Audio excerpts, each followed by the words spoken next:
साथियों, आपने खेलों में देखा होगा कई बार नौकरी लगते हैं, कोई कुछ लगता है, परिवार में दो दो लोग होते हैं, ऐसे ही खेलों में भी है। यहाँ की बात करूँ तो अंतिका और हर्षिता दोनों सगी बहनें और दोनों तीरंदाजी में है। तो हमारे बीच में हर्षिता है। हर्षिता बेटा, कहाँ खेल करके आए थे आप लोग? हम वेस्ट बंगाल खेल करके आए थे, जो कि भोजपुर में था। तो बेटा, ये कौन सी प्रतियोगिता थी और क्या पदक रहा आपका? हम तीरंदाजी में थे और जो हमारा पदक था वो मेरा गोल्ड और मेरी जो बहन का है वो 2 सिल्वर 2 गोल्ड है। तो धौलपुर में जो ये सब जूनियर थी कौन सी प्रतियोगिता रही थी?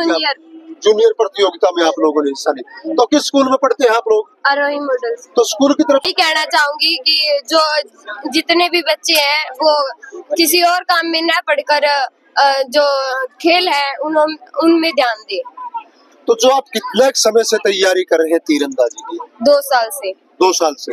तो इससे पहले कहाँ पदक प्राप्त किया? मेरा पहला ही पदक है। पहला पदक है। इससे पहले कोई राज्य स्तर पर या कहीं और? स्टेट लेवल पे था एक सिल्वर मेडल। जी। तो अब ये जो चयन हुआ, ये कहाँ से कैसे किया गया? कोई ये किनाना में था और इसमें मेरी 3rd पोजीशन थी और जो मेरी बहन है उसकी 2nd थी। ठीक है। हमारे बीच में भाई अंकिता है, नितिका कई बार पदक प्राप्त कर चुकी है और अब राष्ट्रीय खेलों में भी स्वर्ण पदक जीता है। तो हमारे बीच में निकिता है। निकिता, कौन कौन सा पदक कहाँ जीत करके आए हैं? सीनियर नेशनल में मेरा गोल्ड मेडल था और इससे पहले भी एक सीनियर नेशनल हुई थी, उसके अंदर मेरा गोल्ड और सिल्वर। और इस बार मैं 44th NTPC सब जूनियर नेशनल जो कि वेस्ट बंगाल में हुई थी, उसके अंदर मेरे 2 गोल्ड और 2 सिल्वर है। तो बेटा, जो राष्ट्रीय खेलों की बात करें, राष्ट्रीय खेल देश का गौरव माना जाता है, तो उसमें भी आप लोगों ने पदक प्राप्त किया है, उसको किस तरीके से देखते हैं और कौन सा पदक हासिल किया?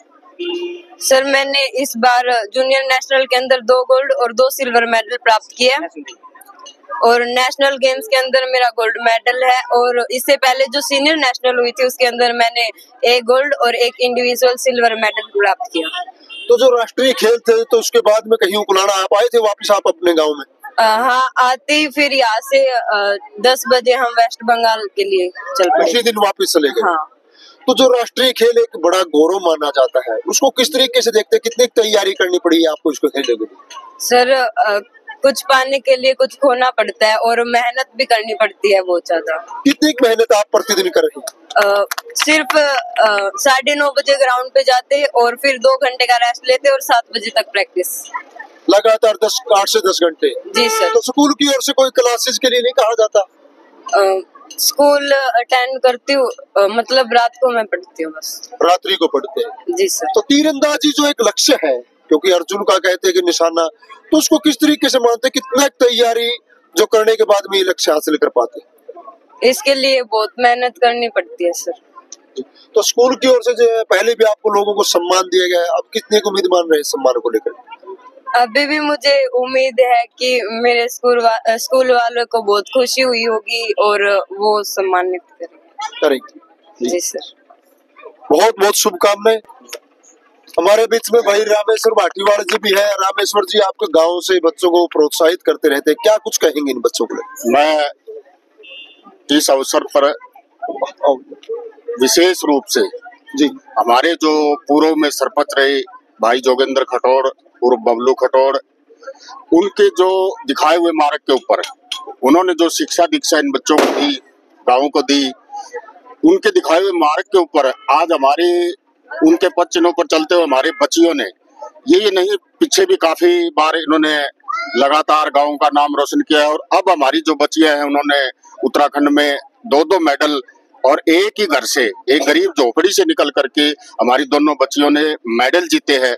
उस उपलक्ष्य में पूरे गांव में बड़ा ही जोश का, खुशी का माहौल है। और इस अवसर पर मैं अपनी तरफ से, मेरे संगठन की तरफ से इन बच्चियों को अपनी शुभकामनाएं देता हूं और परमात्मा से प्रार्थना करता हूं कि उनका भविष्य इसी प्रकार से उज्जवल रहे और आगे इसी प्रकार से गांव का, समाज का, अपने परिवार का नाम रोशन करते रहे। विशेष रूप से हमारे जो संदीप जो इनको तराश रहे हैं, उनको भी मेरी तरफ से बहुत बहुत धन्यवाद, बहुत बहुत शुभकामनाएं, बहुत बहुत हमारी तरफ से आशीर्वाद है कि वो लगातार एक गांव का नाम रोशन करते हुए इन बच्चों को तराश रहे हैं अपनी मेहनत से, तो मैं उनका भी इस अवसर पर बहुत बहुत धन्यवाद करता हूँ। जी, हमारे बीच में स्कूल की ओर से भाई टिंकू जी हैं, जो स्कूल की ओर से बच्चों को सम्मान देने के लिए पहुंचे। टिंकू जी, क्या कुछ कहेंगे बच्चों को? बच्चों को ये बहुत बहुत पहले तो बधाई हो कि बच्चे बहुत बहुत बढ़िया पोजीशन पे आए, और दोनों बहनें निकिता और क्या नाम था गुड़िया, हर्षा, इनको बहुत बहुत मेरी तरफ से बधाई। और उन्होंने पूरे डिस्ट्रिक्ट का, पूरे देश का और स्कूल का नाम रोशन किया, इसके लिए इनको मैं बहुत बहुत बधाई देता हूँ और बहुत ही बढ़िया ढंग से आगे बढ़ने का आशीर्वाद देता हूँ। तो जिस तरीके से आगे भी कोई स्कूल की ओर से इनका सम्मान का कार्यक्रम होगा? हाँ, कहेंगे, सर से बात करेंगे, गुड़िया का करेंगे, स्कूल सम्मान की तरफ से भी करेंगे। जी, बहुत शुभकामनाएं। अभी हमारे बीच में भाई राजेंद्र जी, जिनकी पोती है दोनों। आओ जी राजेंद्र जी। राजेंद्र जी, क्या कुछ कहेंगे? आपकी दोनों पोतियां हैं और दोनों, मुझे बहुत खुशी है आज इस मौके पे मेरी दोनों पोतियों ने और कोच संदीप के प्रयास से ये आज मेडल लाई है, मुझे बहुत खुशी है। मैं एक बात कहना चाहता हूँ हरियाणा सरकार से कि वो कुछ इसमें योगदान दे, ये बाहर खेलना चाहती है, आज तक हमें कुछ नहीं मिला इन बच्चियों को। कैश अवार्ड तो पदक के बाद में मिलता है? मिलता तो है, कुछ तो सरकार को चाहिए ना। नहीं, वो फिर फार्म में अप्लाई कर दे, क्या सब कुछ कर रखा है, पर सरकार ने अभी तक कोई ध्यान नहीं दिया इसके बारे में। कितने समय हो गया अप्लाई करते? हमें 3 साल हो गए। 3 साल का एक भी पेमेंट नहीं आया? कुछ भी नहीं आया, हम वैसे के वैसे हैं। अब बच्चियां हैं, वो दिक्कत हो सकता है जिसके लिए बाहर ओलंपिक खेला जाएगा, वो हम अफोर्ड नहीं कर सकते, जो 3-4 लाख रुपए का है। मैं तो सरकार से यही गुजारिश है कि वो इन बच्चियों के लिए कुछ करे। जी, चलो हमारे बीच में कोच है संदीप जी, क्या इनका आवेदन नहीं कर रखा? क्या कारण है कि पेमेंट नहीं आ रही? सर, हमने फॉर्म भरा हुआ है, कैश अवार्ड का फॉर्म भरा हुआ है। ये कुछ टाइम से पहले ये जो कैश अवार्ड था ना, ये रुका हुआ है, आर्चरी का कैश अवार्ड रुका हुआ है। तो अब की बार इस पे ये कह रही है कि मतलब चौथे महीने तक अब कैश अवार्ड हो जाएगा। अभी कैश अवार्ड का मतलब जो अभी सरकार ने डाला है ना, अभी 303 बच्चों का कैश अवार्ड देने के लिए जो बजट पास होता है वो बजट पास हो चुका है। तो अभी इस कुछ ही सेशन में ये पैसे आ जाएंगे बच्चों के। हाँ, इसी सेशन में 3 साल, क्योंकि 2 साल का तो मुझे ध्यान है कि 2 साल के तो नहीं आए, तीसरे साल की बात कर रहा हूँ। कोरोना की वजह से ये जो कैश अवार्ड था ना, रोक दिया गया था, ठीक है, जिसके कारण कुछ वही कमियां, वो सरकार को पता है क्या कमियां थी, क्या दिक्कत थी, क्या प्रॉब्लम थी, वो हमें नहीं पता। तो अब की बार जैसे बोल रहे हैं, जैसे हमारी बात भी हुई है, आगे भी बातें हुई है, हमने बातें की है आगे, तो वे बोल रहे हैं कि अब की बार कैश अवार्ड सभी बच्चों का, सभी खिलाड़ियों का आ जाएगा। जी, तो धन्यवाद। हमारे बीच खुशी होती है माँ बाप को जब बच्ची का पिता हो, और वो हमारे बीच में, शुभ नाम जी?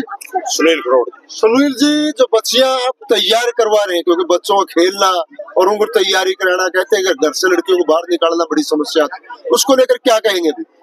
देखो जी, आज के जो समाज में ना जी, बड़ी गलतफहमियां चल रही है, बच्चे भटक रहे हैं जी, बच्चे भटक रहे हैं। बच्चों का भटकने का कारण क्या है कि उनको सही, यदि माँ बाप सही दिशा देना तो कोई भी बच्चा नहीं भटकेगा। उनको आप सही दिशा दो।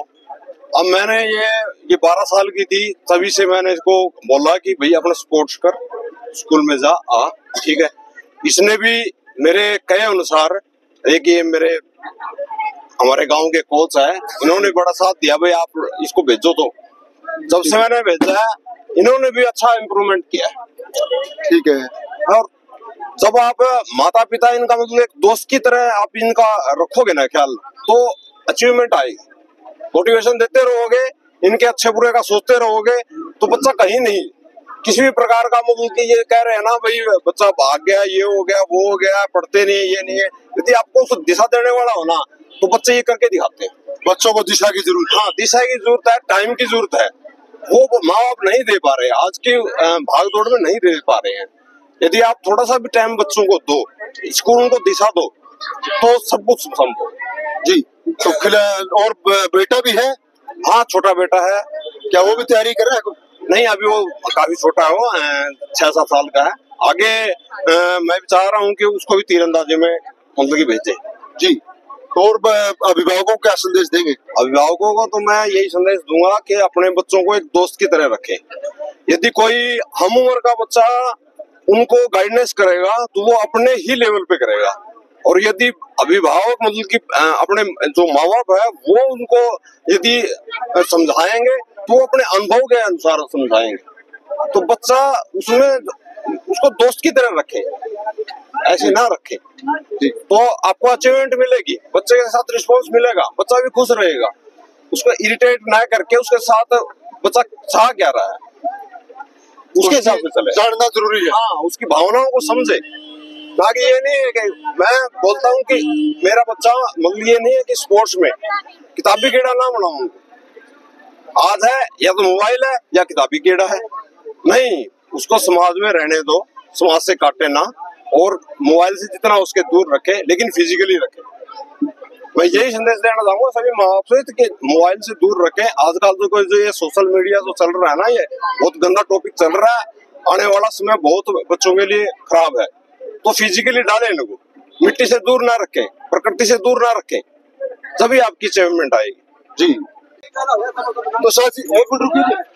साथियों, जो आपने देखा कि यहाँ बच्ची को सम्मान देने के लिए पूरा गांव उमड़ा हुआ है, और आप लोग देख ही पा रहे हैं कि गांव, स्कूल और सारा प्रशासन भी है, स्कूल की तरफ स्कूल प्रशासन तो सारे पहुंचे हुए, तो सभी को मैं चाहूंगा कि बच्चे के सम्मान के लिए आप भी अपने कमेंट जरूर दें। तो सभी साथियों का आभार, धन्यवाद, फिर से मिलता हूँ, तब तक के लिए।